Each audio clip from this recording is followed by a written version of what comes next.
All right. So, is ego depletion why your willpower crumbles, right? And kind of what is ego depletion and that sort of thing.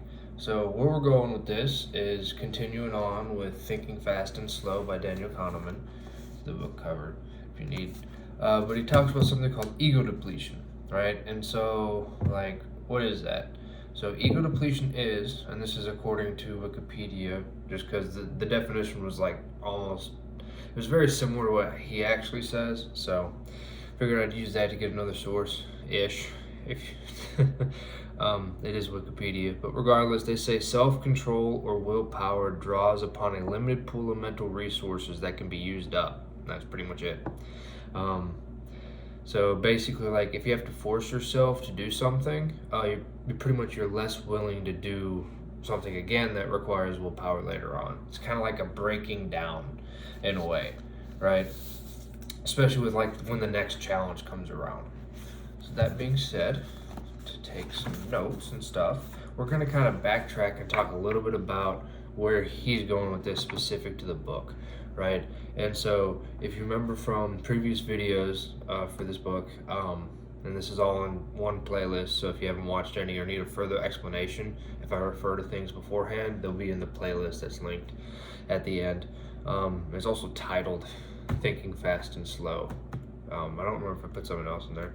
Regardless, but Daniel Kahneman basically kind of separates the mind in a way into two systems, right? System 1 and System 2, where System 1's basically your subconscious, and System 2 is like your conscious thinking self and that sort of thing, right? It's the thinking slow part of the title for System 2, whereas System 1 is the thinking fast part, right?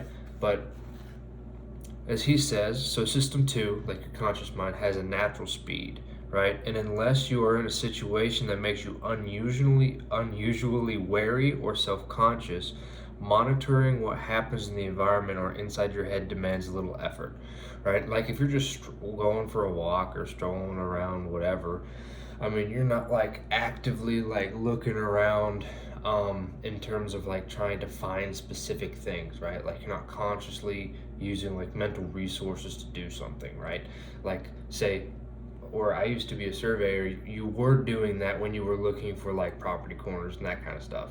But if you're just going for a walk in the park, you're not really doing that. Really, you're just kind of like happen to notice things like that. And that's more of like your System 1. All right, so that's kind of where he's going. So, and all of this is to kind of give a little context for ego depletion when we get into it, right? And so, something to keep in mind. So, in addition to the physical effort of moving, I'll explain everything. I'll just quote it, and then in a second I'll come back and fill in the blanks. So, in addition to the physical effort of moving my body rapidly along the path, a mental effort of self-control is needed to resist the urge to slow down. Self-control and deliberate thought apparently draw on the same limited budget of effort, right? And so, basically, one of the things you're thinking about is like you're going for a walk. I don't know, like if you guys do this too, but like, 'cause I love to go on walks, especially after like meals or whatever. Not just for like the digestive whatever the hell that they say, but it's just a good time, right? Because you're already taking a break, and a lot of the times you had a conversation, or like I like to read or study or watch some video or whatever while I'm eating, and so I'll go and try to like to mentally digest that as well. And that's really kind of what I enjoy doing, I guess. On why I like doing it, it's kind of a nice cool down in a way, and really kind of like synthesize and think about the information that I gained. And so like that takes mental effort, right? And so what he's saying, especially basically like he was walking at like a faster pace and trying to see like how that affected his like his mental ability to function in a way. So like he noticed like, I mean, the faster you're walking, especially above your natural pace,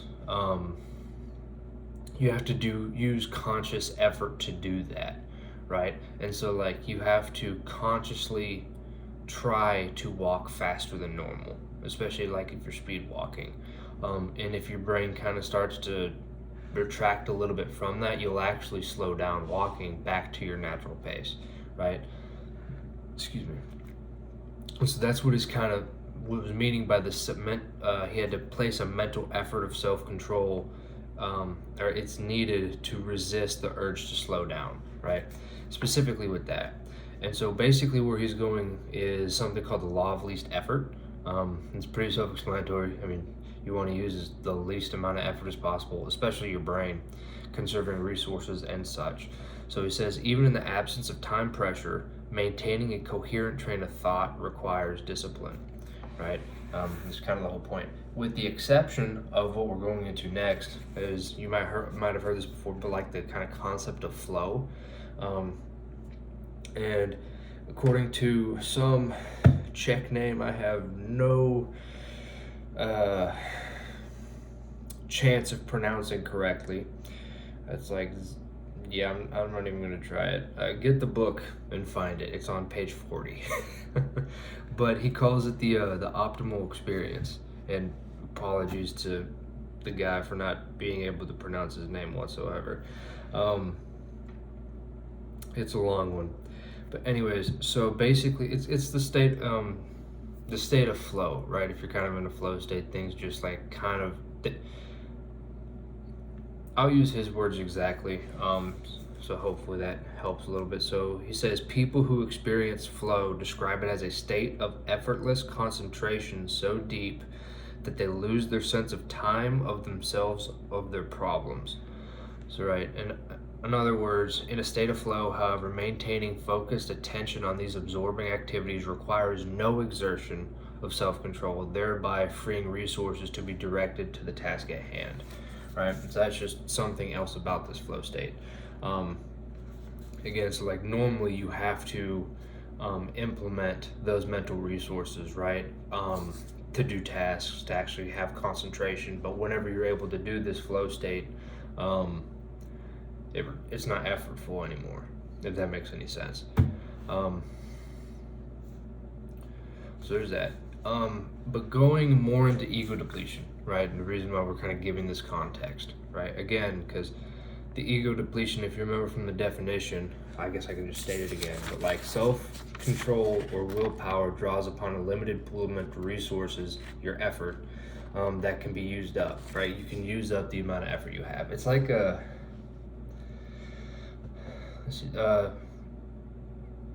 sometimes you hear the concept like you only have so much to give in a day, in a way.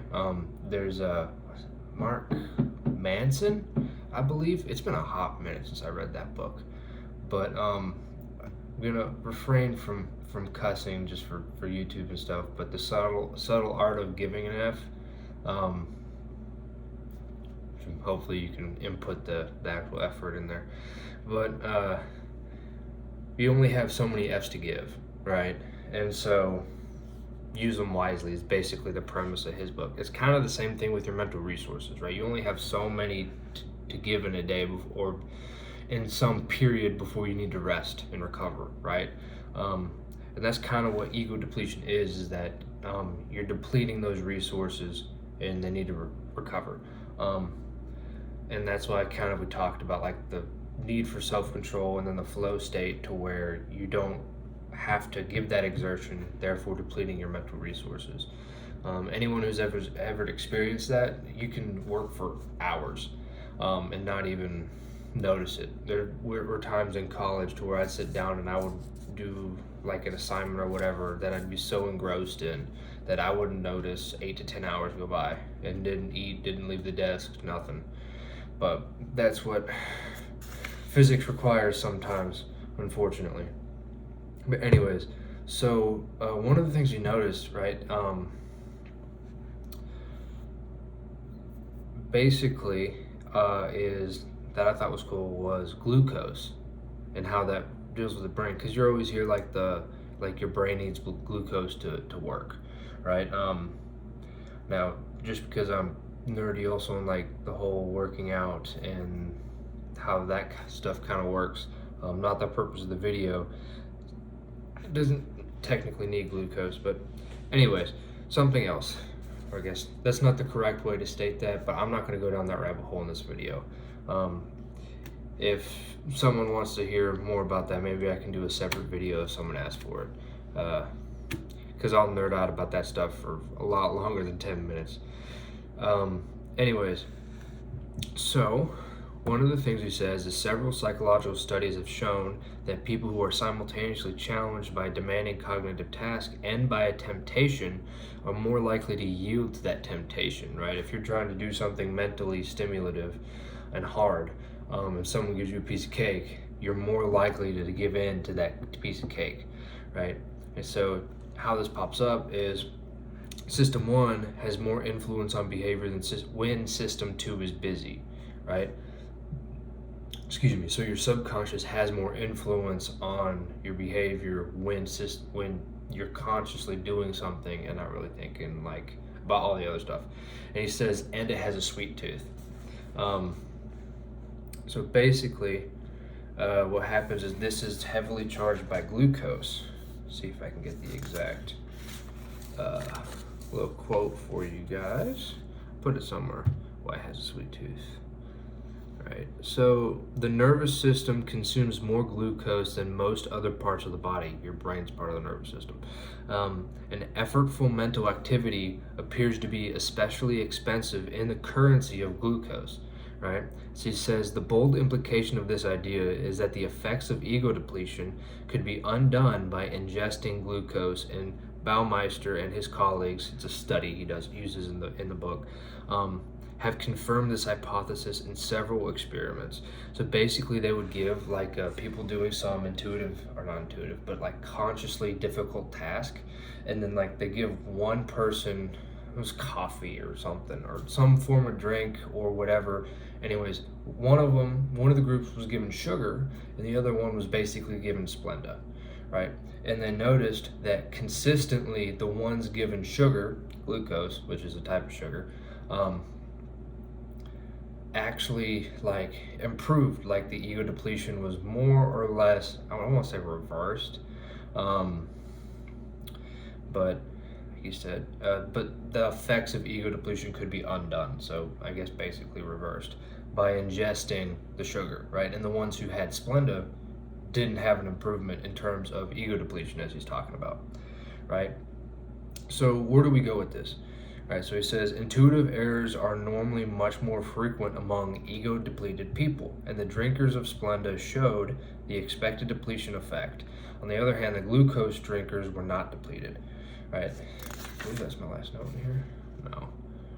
Anyways, some actual little data things. So he says the proportion. This was another study before I get into that.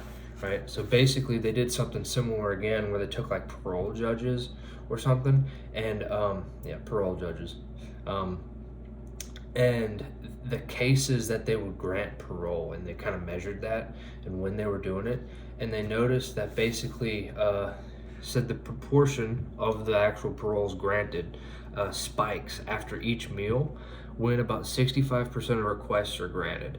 During the 2 hours or so until the judge's next feeding, the approval rate drops steadily to about 0 just before the meal, right? So it's like a huge, like, I don't know, no, wouldn't say it's huge, but you have some non-zero approval rate, and then it steadily decreases when the judge gets hungry, and then they eat lunch or whatever, and it spikes up to about 65%, as he says. And that's kind of an example of ego depletion. And then like you can think of like how you want to use that and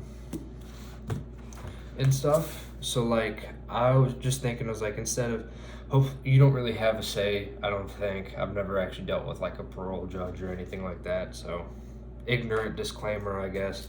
But you don't really have a choice. I wouldn't think of like when your case is seen, but like think about it in other forms too. Like if you need to bring something up to your supervisor, maybe not like directly after lunch, because that could be annoying as soon as they get back, or like relatively soon after lunch and stuff like that. Just kind of like using that to your advantage, or also be mindful of when this is affecting you too, when you're tired and stuff. Like I dealt with this pretty much all this week because I just came to a new place and it's a lot of paperwork I just relocated, right? And so everything's new and having to switch everything over with addresses, it's a lot of paperwork, especially now with what I do. But you notice it's a steady decline while you're working on stuff, and then you kind of eat lunch or have that little mental break and everything too. And I wouldn't say like you're 100%. I mean, unless you get like a 4-hour lunch or something, depending on what you do. And that obviously changes, but it gets better significantly, and then it kind of goes back down, right? So keeping that in mind for yourself as well. Excuse me. I'm just making sure I kept all my notes, said everything that I pretty much want to say. Excuse me. Yeah, for the most part. All right. One thing I do want to do, he gives a little list of indications, but also disclaimer, he says this is also highly diverse. So like things, for example, like deviating from one's diet, overspending on impulsive purchases, reacting aggressively to provocation. I can't talk this morning. Persisting less time in a hand grip task. So I think there was another one where they had like squeeze one of those like hands vice grip measuring machines, like, and they had to keep a certain amount of force on there. Same thing. It was the point is consciously like self-control, restraining yourself, or consciously doing something, requiring that mental effort, right? Because that's really what they're measuring. And then says the last one is performing poorly in cognitive tasks and logical decision making, right? So pretty much anything that's like requires discipline, right? Which requires mental effort, or things that can be affected and how you can kind of, I guess, measure your own kind of ego depletion. Obviously, when I say ego depletion, it's not ego as in kind of like the, it's more in the, what's the technical term? It's more in the, I guess, psychoanalytic sense of the word, rather than like the being like an egomaniac type thing. Might not be the best way to describe it, but that's what's coming to mind this morning. But yeah, so with that being said, I pretty much said everything that I want to with respect to this right now. If you guys have any questions, please feel free to put them in the comments below, and also like maybe if you have personal examples of how this affects you, right? Stuff like that. Not saying this obviously isn't just one factor that affects how you perform and that sort of thing, or one factor of how like maybe you could optimally deal with other people. It's obviously not, but it's one to keep in mind, right? Because it does have some form of effect, and just kind of gives you a better overall sense of how to deal with, I guess, yourself and other people, which is the whole point of the book, right? That being said, the book is Thinking Fast and Slow. Here's the cover. It's a really good one. I've really enjoyed it. I've already finished it, but I'm just kind of going through and actually like studying it, and that's the purpose of the videos, is kind of like me actually like studying and retaining the information, especially by like making videos and stuff about it. It really helps me actually keep it in there. That being said, I plan on having this, all of the videos I do with this book specifically is all going to be in like its own playlist, and so that'll be in one of the corners, somewhere over here, and stuff like that. I think this is the 4th one for this right now. The first one I always do is just like a general review, so that'll be at the top of the playlist if you want like a general overview of the book and that sort of thing, and everything else is more in depth. But with that being said, I'm gonna leave this one here, and I hope to see you guys in one of those.